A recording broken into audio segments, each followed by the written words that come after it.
రాజ్కోట్ టెస్టులో టీమిండియా ఘన విజయం సాధించింది.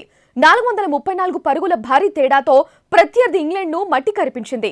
ఈ విజయంతో 5 టెస్టుల సిరీస్లో 2-1 ఆధిక్యంలోకి భారత్ దూసుకెళ్లింది. ఈ మూడో టెస్టులోని సెకండ్ ఇన్నింగ్స్లో టీమిండియా యువ ఓపెనర్ యశస్వి జైస్వాల్ విశ్వరూపం చూపించాడు.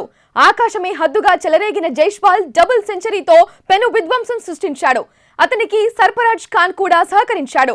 శుభ్మన్ గిల్ త్రుటిలో సెంచరీ చేజార్చుకున్నాడు. ఈ ముగ్గురు కుర్రాళ్లు అదరగొట్టడంతో రెండో ఇన్నింగ్స్ లో భారత జట్టు 430 పరుగుల భారీ స్కోర్ వద్ద తమ ఇన్నింగ్స్ ను డిక్లేర్ చేసింది.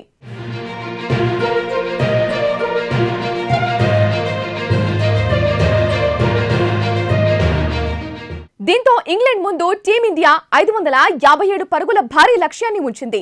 బ్యాటింగ్ కు వచ్చిన ఇంగ్లాండ్ భారత బౌలర్ల ధాటికి కేవలం 122 పరుగులకే కుప్పకూలింది. ఈ మ్యాచ్ లో రవీంద్ర జడేజా 5 వికెట్లతో ఇంగ్లీష్ జట్టు పతనాన్ని శాసించాడు. కుల్దీప్ యాదవ్ 2 వికెట్లు తీశాడు. అశ్విన్ బుమ్రా చెరో వికెట్ తీసి ఇంగ్లాండ్ ను ఆల్అౌట్ చేశారు. దీంతో 5 మ్యాచ్ల టెస్ట్ సిరీస్ లో టీమిండియా 2-1 తేడాతో లీడ్ లో కొనసాగుతోంది.